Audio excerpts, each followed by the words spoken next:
നെഞ്ചെരിച്ചിൽ പുളിച്ചു തകട്ടൽ ഇത് ഒരുപാട് പേരിൽ കാണുന്നൊരു പ്രശ്നമാണ്. അപ്പോൾ എന്താണ് ഈ ഹാർട്ട് ബേൺ ഉണ്ടാവാനുള്ള പ്രധാന കാരണങ്ങൾ, അല്ലെങ്കിൽ ഹാർട്ട് ബേൺ തടയാൻ നമുക്ക് പറ്റുന്ന 7 ടിപ്പുകൾ എന്തൊക്കെയാണ് എന്നൊക്കെ നമുക്ക് നോക്കാം. ഞാൻ ഡോക്ടർ പ്രിയ, QNB ഹെൽത്ത് കെയറിലെ മെഡിക്കൽ ഓഫീസറാണ്.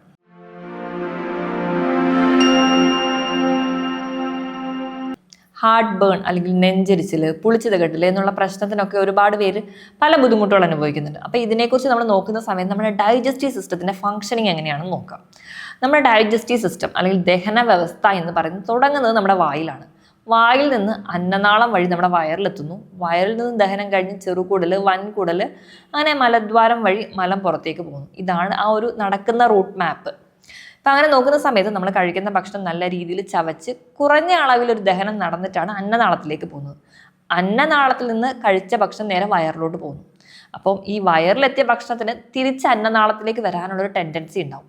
ഈ ടെൻഡൻസിനെ ബ്ലോക്ക് ചെയ്യാൻ വേണ്ടിയിട്ട് നമ്മുടെ ശരീരത്തിൽ ഒരു വാഷർ പോലെ ഒരു വാൽവ് ഈ അന്നനാളത്തിൻ്റെയും ആമാശയത്തിൻ്റെയും ഇടയിലായിട്ടുണ്ട്. നമ്മളിതിനെ ലോവർ ഈസോസ്പാജിയൽ സ്പിങ്ചർ എന്ന് പറയും.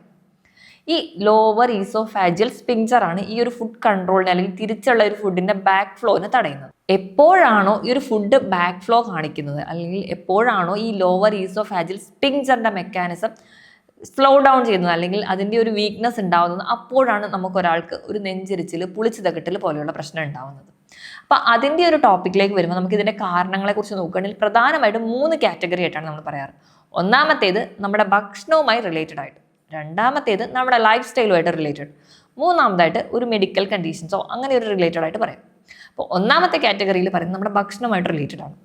അതിൽ ഏറ്റവും ആദ്യം നമ്മൾ ഡിസ്കസ് ചെയ്യുന്ന സമയത്ത് നമ്മൾ കറക്റ്റ് സമയത്ത് ഭക്ഷണം കഴിക്കാത്ത പക്ഷം നമ്മുടെ വയറിൻ്റെ ഉള്ളിൽ ഒരുപാട് ഗ്യാസ്ട്രിക് ആസിഡ്സ് പ്രൊഡ്യൂസ് ചെയ്യും. ഈ ഒരു ആസിഡിന് നമ്മുടെ അന്നനാളത്തിനെയും ആമാശയത്തിനെയും തമ്മിൽ വേർതിരിക്കുന്ന ഈ സ്പിങ്ചറിനെ ഒന്ന് വീക്ക് ആക്കാനുള്ള ചാൻസ് കൂടുതലാണ്. അപ്പം നമ്മൾ പല കാരണങ്ങൾ കൊണ്ട് മീൽസ് ഒക്കെ സ്കിപ്പ് ചെയ്യുന്നവരാണെങ്കിൽ നിങ്ങൾക്ക് പിന്നീട് ഇങ്ങനെ പറയുന്ന രീതിയിലുണ്ടാകുന്ന അസിഡിറ്റി ഉണ്ടാവാനുള്ള ചാൻസ് കൂടുതലാണ്. രണ്ടാമതായിട്ട് നിങ്ങൾ കഴിക്കുന്നത് കൂടുതലും എരിവുള്ള ഭക്ഷണമാണ്, അല്ലെങ്കിൽ കൂടുതലും ബിവറേജസ് ഒക്കെ ആണെങ്കിൽ ഒരുപാട് മധുരവും കൊഴുപ്പും ഒക്കെ ചെല്ലുന്ന സമയത്ത് നമുക്ക് ഈ ഒരു സ്പിങ്ചറിന്റെ മെക്കാനിസം വീക്ക് ആവുകയും ദഹനം കുറച്ചുകൂടെ ബുദ്ധിമുട്ടാവുകയും ഒക്കെ ചെയ്യുന്നതിന്റെ ഭാഗമായിട്ട് അസിഡിറ്റി ഉണ്ടാവും. മൂന്നാമതായിട്ട് നിങ്ങൾ അമിതമായിട്ടാണ് ഭക്ഷണം കഴിക്കുന്നത്. നമ്മുടെ വയറ് നിറഞ്ഞ് പൊട്ടുന്ന വരെ നിങ്ങൾ ഭക്ഷണം കഴിക്കുന്ന ആൾക്കാരാണെങ്കിൽ നിങ്ങൾക്ക് പിന്നീട് ഒരു അസിഡിറ്റി ഉണ്ടാവാനുള്ള ചാൻസ് കൂടുതലാണ്. അതുമാത്രമല്ല, രാത്രിയത്തെ ഭക്ഷണം ഭയങ്കര ഹെവി ആയിട്ട് കഴിക്കുന്ന ആൾക്കാർ, പൊതുവേ നമ്മുടെ ഇന്നത്തെ ഒരു ലൈഫ് സ്റ്റൈൽ വെച്ച് നോക്കുകയാണെങ്കിൽ നമ്മൾ രാവിലെയും ഉച്ചയ്ക്കും ഭയങ്കര കുറച്ച് ഭക്ഷണം കഴിക്കും. രാത്രി കിടക്കാൻ പോകുന്നതിന് മുമ്പ് ഫുള്ളായിട്ട് ഭക്ഷണം കഴിച്ച് കിടക്കും. ആ ഒരു ശീലമാണെന്നുള്ളത്, അതിൻ്റെ ഭാഗമായിട്ട് നമുക്ക് അസിഡിറ്റി ഉണ്ടാവാനുള്ള ചാൻസ് കൂടുതലാണ്. ഈ 3 കാരണങ്ങൾ കൊണ്ട് നമുക്ക് പെട്ടെന്ന് തന്നെ അസിഡിറ്റി ഉണ്ടാവാനുള്ള ചാൻസ് കൂടുതലാണ്. ഇനി നമ്മുടെ ലൈഫ് സ്റ്റൈലിലേക്ക് വരുന്ന സമയത്ത് നമുക്ക് മദ്യപാനം, പുകവലി പോലെയുള്ള ശീലമുണ്ടെങ്കിൽ അത് നമ്മുടെ ദഹനത്തിനെ ബാധിക്കും. നമ്മൾ പുകവലിക്കുന്ന സമയത്ത് 30% നമ്മുടെ പുകയും ഇതൊന്നും നേരെ ആമാശയത്തിലാണ്. അപ്പം നമ്മുടെ ദഹനം കറക്റ്റായിട്ട് നടക്കില്ല. ദഹനം കറക്റ്റ് ആവാതെ നടന്നു കഴിഞ്ഞാൽ ഈ ഭക്ഷണം കഴിക്കുന്ന സമയത്ത് ദഹനം പ്രോപ്പർ അല്ലെങ്കിൽ അത് കെട്ടി വയറിൽ തന്നെ കിടന്ന് അത് തിരിച്ച് മുകളിലേക്ക് അന്നനാളിലേക്ക് വരാനുള്ള ചാൻസ് കൂടുതലാണ്. അതോടൊപ്പം തന്നെ ഈ മദ്യവും പുകവലിക്കുന്ന സ്വഭാവമൊക്കെ ഉള്ള ആൾക്കാരിൽ ഈ ലോവർ ഈസോഫാജിയൽ സ്പിങ്ചർ വളരെ വീക്കായിരിക്കും. ഇനി അതോടൊപ്പം തന്നെ നിങ്ങൾക്ക് യാതൊരുവിധ വ്യായാമവും ഇല്ല. വ്യായാമം കറക്റ്റ് ആണെങ്കിൽ നമ്മുടെ ശരീരത്തിലെ മസിൽസിനും രക്തയോട്ടവും ഒക്കെ കറക്റ്റായിട്ട് നടക്കണം. അതില്ലെങ്കിലും നിങ്ങൾക്ക് ഈ പറഞ്ഞ കംപ്ലൈൻറ്റ് വരാം. മൂന്നാമതായിട്ട് നിങ്ങൾക്ക് നല്ല അമിതവണ്ണമുണ്ട്, പ്രത്യേകിച്ച് കുടവയറുണ്ടെങ്കിൽ ദഹനം കറക്റ്റായിട്ട് നടക്കില്ല. അവയും നമുക്ക് ഈ ഒരു പറയുന്ന രീതിയിൽ അസിഡിറ്റി, പുളിച്ചു തകട്ടൽ, നെഞ്ചരിച്ചിലൊക്കെ ആയിട്ട് പ്രസന്റ് ചെയ്യാൻ പറ്റും. ഇനി മൂന്നാമത്തെ കാറ്റഗറിയിൽ നമ്മൾ പറയുന്ന സമയത്ത് നമ്മൾ കൂടുതലും മെഡിക്കൽ കണ്ടീഷൻസ് ആണ് പറയാറ്.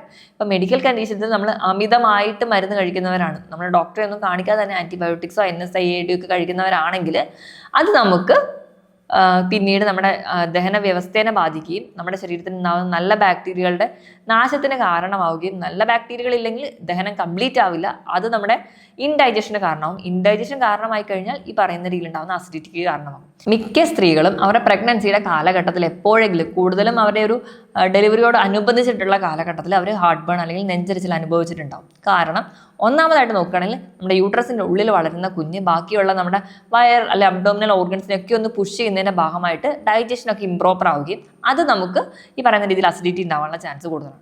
രണ്ടാമതായിട്ട് സ്ത്രീകളുടെ ശരീരത്തിൽ ഈ സമയത്ത് പ്രൊജസ്ട്രോൺ എന്ന് പറയുന്ന ഒരു ഹോർമോൺ ഉണ്ടാവുകയും ഈ പ്രൊജസ്ട്രോൺ എന്ന് പറയുന്ന ഒരു ഹോർമോൺ നമ്മുടെ ഡൈജഷൻ പ്രോസസ്സിനെ സ്ലോ ഡൗൺ ചെയ്യും. ഡൈജഷൻ സ്ലോ ഡൗൺ ചെയ്യുമ്പോൾ ഈ പറയുന്ന രീതിയിൽ അസിഡിറ്റി ഉണ്ടാവാനുള്ള ചാൻസ് വീണ്ടും കൂടും. മൂന്നാമതായിട്ട് പൊതുവേ ഈ പല സ്ത്രീകൾക്കും അവർക്ക് ഛർദിൽ പോലെയുള്ള പ്രശ്നമൊക്കെ ഉണ്ടാകുമ്പോൾ അവർ കൂടുതലും എരിവും പുളിയുമുള്ള ഭക്ഷണമായിരിക്കും കുറച്ചുകൂടെ പ്രിഫർ ചെയ്യുക. അപ്പോൾ ഈ അമിതമായിട്ട് എത്തുന്ന എരിവും പുളിയും ഈ പറയുന്ന രീതിയിൽ അവർക്കൊരു അസിഡിറ്റി ഉണ്ടാക്കാനുള്ള ചാൻസ് കൂടുതലാണ്. നാലാമതായിട്ട് ഈസോഫാജിയൽ സ്ഫിങ്ക്റ്റർ ഈ ഒരു പ്രഗ്നൻസി ടൈമിൽ അവർ കുറച്ച് വീക്കായിരിക്കും. അതിൻ്റെ ഭാഗമായിട്ട് ഈ അസിഡിറ്റിയുടെ പ്രശ്നം ഉണ്ടാകും. അതുകൊണ്ടാണ് സ്ത്രീകളിൽ പ്രത്യേകിച്ച് ഈ ഒരു പ്രഗ്നൻസിയുടെ കാലഘട്ടത്തിൽ ഈ പറയുന്ന അസിഡിറ്റി അവരിൽ കാണിക്കുന്നത്. അപ്പോൾ ഇത്രയുമൊക്കെയാണ് പ്രധാനമായിട്ടും അസിഡിറ്റി ഉണ്ടാവാനുള്ള കാരണം. അപ്പോൾ അസിഡിറ്റി പല ആൾക്കാരിലും പല രീതിയിലേക്ക് പ്രസൻറ്റ് ചെയ്യാം. അതിൻ്റെ ഒരു പ്രധാന ലക്ഷണം അല്ലെങ്കിൽ ഒരു പ്രസൻറ്റേഷൻ എന്ന് നമ്മുടെ മുകളിലെ വയർ, അതായത് അന്നനാളവും ആമാശയവും തമ്മിൽ വേർതിരിച്ചിരുന്ന മുകളിലെ വയറിലായിരിക്കും ഭയങ്കരമായ എരിച്ചിലും പുകച്ചിലും ഒക്കെ അനുഭവപ്പെടുക. എപ്പോഴും ഇങ്ങനെ ഭക്ഷണം തികട്ടി വരുന്ന പോലെ വായിലൊരു കയ്പ്പ് അനുഭവപ്പെടുക, വായ്ക്കുള്ളിൽ പുണ്ണ് വരിക, ഒരു ശ്വാസത്തിന് പോലും ഒരു ദുർഗന്ധം അവർക്ക് അനുഭവപ്പെടുക, കംപ്ലീറ്റ് ആയിട്ട് അങ്ങ് ദഹിക്കത്തില്ല ഭക്ഷണം. അതിൻ്റെ ഭാഗമായിട്ടുണ്ടാകുന്ന വിമ്മിഷ്ടമൊക്കെ കാണിക്കും. ചില ആൾക്കാർക്ക് അതിൻ്റെ ഭാഗമായിട്ട് മലബന്ധം പോലെയുള്ള പ്രശ്നങ്ങളും നീണ്ടു നിൽക്കാറുണ്ട്. ഇങ്ങനെയുള്ള ഒരു ലക്ഷണങ്ങളൊക്കെ ഉള്ള ആൾക്കാരാണ് നിങ്ങൾ ആദ്യം തന്നെ ഒരു ഡോക്ടറെ കാണിക്കുന്നതായിരിക്കും ഏറ്റവും ഉത്തമം. അപ്പോൾ ഡോക്ടറുടെ സജഷൻ പ്രകാരം എന്തെങ്കിലുമൊക്കെ ചേഞ്ചസ് നമ്മുടെ ലൈഫ് സ്റ്റൈലിൽ വരുത്തി കഴിഞ്ഞാൽ തന്നെ ഒരു പരിധിവരെ നമുക്ക് അസിഡിറ്റി കുറയ്ക്കാം. ഇനി ആവശ്യമെങ്കിൽ കറക്റ്റായിട്ടുള്ള മറ്റ് ഇൻവെസ്റ്റിഗേഷനും ചെയ്യണം. അതുപോലെ തന്നെ തുടർന്ന് മെഡിസിൻസും എടുക്കേണ്ടതാണ്. അപ്പോൾ ഈ അസിഡിറ്റിയുടെ പ്രശ്നമൊക്കെ ഉള്ള ആൾക്കാരാണ്. നിങ്ങൾക്ക് അമിതവണ്ണം കൂടി ഉണ്ടെങ്കിൽ നിങ്ങൾ ഏറ്റവും ആദ്യം നിങ്ങളുടെ ശരീരഭാരം കുറച്ചുകൊണ്ട് വരും. നിങ്ങളുടെ പൊക്കത്തിനനുസരിച്ച് നിങ്ങളുടെ ശരീരഭാരം നിയന്ത്രിക്കാൻ വേണ്ടി ശ്രദ്ധിക്കുക. അത് അസിഡിറ്റി കുറയ്ക്കാൻ വേണ്ടി മാത്രമല്ല, നമ്മുടെ മൊത്തത്തിലുള്ള നമ്മുടെ ഓവറോൾ ഹെൽത്തിന് വേണ്ടി ഏറ്റവും ഇമ്പോർട്ടൻ്റ് എന്നുള്ളത് ശരീരഭാരം നിയന്ത്രിക്കുക എന്നുള്ളതാണ്. അപ്പോൾ നമുക്ക് ഈ അസിഡിറ്റി കൺട്രോൾ ചെയ്യാൻ വേണ്ടിയിട്ട് നമ്മൾ ഫോളോ ചെയ്യേണ്ട 7 ടിപ്പുകൾ എന്തൊക്കെയാണെന്ന് നോക്കാം. ഒന്നാമതായിട്ട്, നിങ്ങൾക്ക് ഏത് ഭക്ഷണം കഴിക്കുമ്പോഴാണ് പൊതുവേ ഈ ഒരു ബുദ്ധിമുട്ട് അനുഭവപ്പെടുന്നത്? കൂടുതലായിട്ടും എരിവും പുളിയൊക്കെ ആണെങ്കിൽ, അല്ലെങ്കിൽ ഒരുപാട് കൊഴുപ്പ് ചേർന്നിട്ടുള്ള ഭക്ഷണമൊക്കെ ആണെങ്കിൽ കഴിവതും ഈ ഭക്ഷണത്തിൻ്റെ ഉപയോഗം ഒന്ന് നിയന്ത്രിക്കുക. രണ്ടാമതായിട്ട്, നിങ്ങൾ ഭക്ഷണം കഴിച്ച് ഉടനെ കിടക്കാതിരിക്കുക. പലരുടെയും ശീലമായിരിക്കും ഉച്ചക്കത്തെ ഒരു ഭക്ഷണത്തിന് ശേഷം ഒന്ന് കിടന്നുറങ്ങുക. ഉടനെ കിടന്നുറങ്ങുന്നവരായിരിക്കും മിക്കവാറും. അതുപോലെ തന്നെ രാത്രിത്തെ ഒരു ഹെവി മീൽ ഒരു 10 മണിക്ക് കഴിച്ചിട്ട് അതുപോലെ പോയി കിടന്നുറങ്ങും. അപ്പം നമ്മൾ ഓർക്കേണ്ടത്, നമ്മൾ ഭക്ഷണം കഴിച്ച് കഴിഞ്ഞാൽ നമ്മുടെ ദഹനം നടക്കണമെങ്കിൽ ഒരു 2 മുതൽ 3 മണിക്കൂറെങ്കിലും നിർബന്ധമായിട്ടും വേണം. അപ്പോൾ നമ്മൾ ഈ കിടക്കുന്ന സമയത്ത് ദഹനം കറക്റ്റായിട്ട് നടക്കില്ല. ആ ദഹന പ്രക്രിയ നടക്കുന്ന സമയത്ത് ഭക്ഷണം തിരിച്ച് മുകളിലേക്ക് കയറി വരാനുള്ള ചാൻസും അസിഡിറ്റി ഉണ്ടാവാനുള്ള ചാൻസും കൂടുതലാണ്. അതുകൊണ്ട് നിങ്ങൾ കഴിച്ച ഉടനെ കിടക്കാതിരിക്കുക. നിങ്ങൾ ഭക്ഷണം കഴിച്ച് ഉടനെ തന്നെ ഒരു 10-15 മിനിറ്റ് നടക്കുന്നത് നിങ്ങളുടെ ഡൈജഷൻ പ്രോപ്പർ ആവാൻ സഹായിക്കും. അതുവഴി നമുക്കൊരു പരിധിവരെ അമിതമായിട്ടുള്ള ഫാറ്റ് അടിക്കുന്നത് തടയാനും നമ്മുടെ കറക്റ്റ് ഡൈജഷൻ നടന്നു കഴിഞ്ഞാൽ കറക്റ്റായിട്ട് വേസ്റ്റ് പുറത്തേക്ക് പോകാനും ഒക്കെ സഹായിക്കും. ഭക്ഷണം കഴിച്ച ഉടനെ കിടക്കാതിരിക്കുക.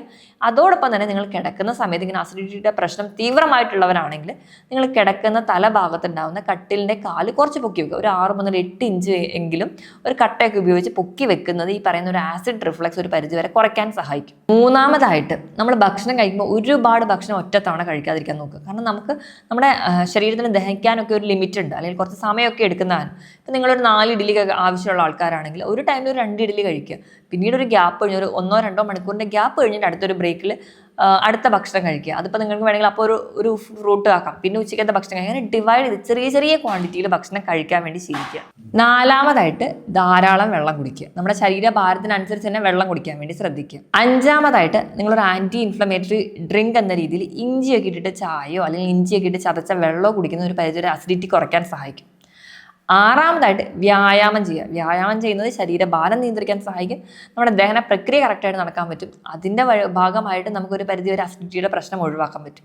ഏഴാമത്തെയും ഏറ്റവും ലാസ്റ്റത്തെയും ഏറ്റവും ഇമ്പോർട്ടൻ്റ് ആയിട്ടുള്ള ടിപ്പ് എന്നുള്ളത്, നിങ്ങൾക്ക് ഇങ്ങനത്തെ ബുദ്ധിമുട്ടൊക്കെ ഉണ്ടെങ്കിൽ എത്രയും പെട്ടെന്ന് ഒരു ഡോക്ടറെ കാണാം. നമ്മൾ ഹോം റെമഡീസോ അല്ലെങ്കിൽ ചെറിയ ചെറിയ ടിപ്പോ ഫോളോ ചെയ്തിരിക്കുന്ന സമയത്ത് ചിലപ്പോൾ ഈ കണ്ടീഷനൊക്കെ കുറച്ചുകൂടെ വേഴ്സൺ ചെയ്ത് പോകാനുള്ള ചാൻസ് കൂടുതലാണ്. അപ്പോൾ നമ്മൾ തുടക്കത്തിലെ ഡോക്ടറെ കണ്ടു കഴിഞ്ഞാൽ നമുക്ക് ഈസി ആയിട്ട് കൺട്രോൾ ചെയ്യാൻ പറ്റുന്ന ഒരു കണ്ടീഷൻ മാത്രമാണ്. അല്ലാത്ത പക്ഷം നമുക്ക് മറ്റ് പല ഡിസീസ് കണ്ടീഷനിലൂടെ പോകാനുള്ള ചാൻസും കൂടുതലാണ്.